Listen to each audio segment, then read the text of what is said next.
दोस्तों video and तक देखना क्योंकि वीडियो के लास्ट में मैंने आपको इम्पोर्टेंट क्वेश्चन भी दे रखा है। तो हेलो दोस्तों, आज हम स्टार्ट करने वाले हैं बीए फोर्थ सेम का प्ले नंबर फोर्थ, जिसका नाम है बिफोर ब्रेकफास्ट। तो इसमें जो टाइटल है, इस पूरे कहानी का सार है वो ये है कि कैसे एक मैरिज लाइफ में विवाद रहता है। इस पूरे प्ले में हम इसी के बारे में डिस्कस करेंगे। जब नाटक की शुरुआत होती है तो मिसेज रोलैंड कमरा साफ कर रही हैं। वह एक युवा पत्नी हैं, मगर घर की गरीबी के कारण अपनी उम्र से बड़ी नजर आती हैं। देर सुबह का समय है और एल्फ्रेड अभी भी सो रहा है। यहाँ पर एल्फ्रेड उनके पति का नाम है। उनकी पत्नी उसे पुकारती है और उसे उठाने के लिए कहती है। हमें पता चलता है कि एल्फ्रेड जीवन निर्वाह के लिए कुछ नहीं करता, यानी कि वो बेकार है। वो दारू भी पीता है और उसका चक्कर किसी और स्त्री के साथ भी है।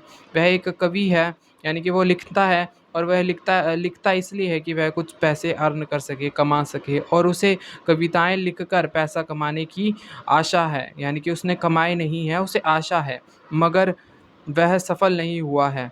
उसने घर की अधिकतर वस्तुओं को गिरवी रख दिया है। अंतिम वस्तु जो उसने गिरवी रखी है वह घड़ी है। यानी कि वो अपने दारू को पीने के लिए पैसे कहाँ से लाता है, घर का सामान बेचता है। मिसेज रोलैंड अल्फ्रेड का कोट लेती है और उसकी जेब की तलाशी लेती है। उसे अपने पति की गर्लफ्रेंड हेलेन का लिखा हुआ एक पत्र मिलता है। इससे वह गुस्से में आ जाती है। वह कहती है कि उस हफ्ते फ्लैट का किराया देना है। अगर वे किराया नहीं देगा तो मकान मालिक उसे घर से निकाल देगा। वह कहती है कि घर बार इसलिए चल रहा है क्योंकि वह काम करती है, वह सिलाई करके कुछ पैसे कमाती है। वह कहती है कि वह कॉफ़ी बना रही है और यह शीघ्र ही बन जाएगी।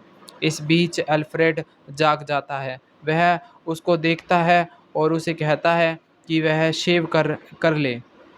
वह उसे गर्म पानी का एक कटोरा देती है। अल्फ्रेड कमरे से हाथ बाहर निकालकर इसे ले लेता है। सारे नाटक में हमें केवल उसका हाथ ही एक बार नज़र आता है। वह कोई भी लाइन नहीं बोलता। तब वह उसके कमरे से आह सुनाई देती है।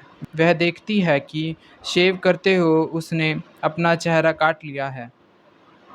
मिसेस रोलैंड उसे कहती है कि वह जल्दी करे क्योंकि उसे काम पर जाना है। वह उसे कुछ भी काम नहीं न करने के लिए डांटती है।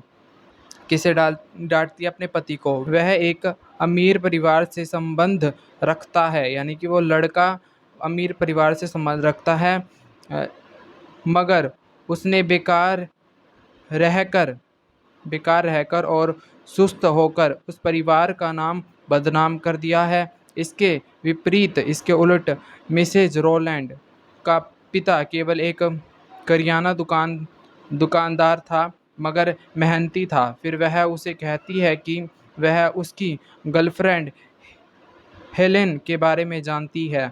वह उससे पूछती है कि कोई लड़की उस जैसे निकम्मे व्यक्ति से कैसे प्यार कर सकती है। वह कहती है कि शायद अल्फ्रेड अपनी पति से छुटकारा पाना चाहता है ताकि वह हेलेन से शादी कर सके, मगर वह कहती है कि वह उसे कभी भी तलाक नहीं देगी। कुछ देर बाद उसे कमरे से एक अन्य आह सुनाई देती है। फिर वह फर्श पर किसी चीज़ के पटकने की आवाज़ सुनती है। वह सोचती है कि अल्फ्रेड ने फर्श पर पानी गिरा दिया है। फिर उसे कुर्सी से उलटने की आवाज़ आती है। उसके बीच किसी भारी चीज़ के फर्श पर गिरने की आवाज़ आती है। वह डर जाती है और कमरे में झांकती है और उसे बहुत झटका लगता है और वह पागलों की तरह चिल्लाती है। नाटककार इसे स्टेज पर नहीं दिखाता, मगर यह स्पष्ट है कि एल्फ्रेड ने रेजर के साथ अपना गला काट कर आत्महत्या कर ली है। अगर मैं आपको एक लाइन में इस समरी के बारे में डिफ़ाइन करूँ तो जो मिसेस रोलैंड थी वो एक अच्छी लेडी थी। उसे अपने पति की बुराइयों के बारे में पता था, फिर भी वो उसे प्यार करती थी, और उसका जो पति था वो भी उसकी कहीं न कहीं बातों से रियलाइज़ेशन हो गया था, इसलिए वो अपने आप को कोसता था। इसी इसी वजह से कहीं न कहीं उसने अपने आप को सुसाइड कर लिया। जो रोलैंड थी वो उसका एक ही पिता था और वो काफ़ी मतलब ग्रास एक दुकानदार था, जबकि जो उसका पति है, हस्बैंड है, वो एक अच्छे घर से था, पर उसकी शराब पीने के कारण और लेज़ीनेस के कारण वो उसके जो ख़ानदान है उसे छोड़ देता है। पूरे एंटायर प्ले में हमें ये मिसेस रोलैंड के पति के बारे में कैरेक्टर, उसके चेहरे के बारे में हमें नहीं पता होता। इवन जब वो मरता है, उसके मरने के सीन को भी नहीं दिखाया जाता प्ले में। पर जो उसका पति है वो बहुत ज़्यादा पूरे प्ले में टेंशन क्रिएट करता है। वो उस प्ले में एक शब्द भी नहीं बोलता, पर उस प्ले का जो ओवरऑल टेंशन क्रिएशन है वो उसी पर डिपेंड करता है। ये थी मेरे पर्सनल व्यूज़ इस प्ले के ऊपर।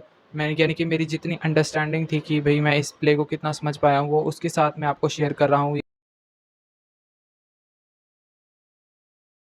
अगर वीडियो को पसंद आए तो लाइक कर देना, सब्सक्राइब कर देना ताकि मुझे मोटिवेशन मिलता रहे, और ऐसे ही ग्रेजुएशन लेवल की हम वीडियो डालते रहेंगे, तो आपका सपोर्ट मस्ट है।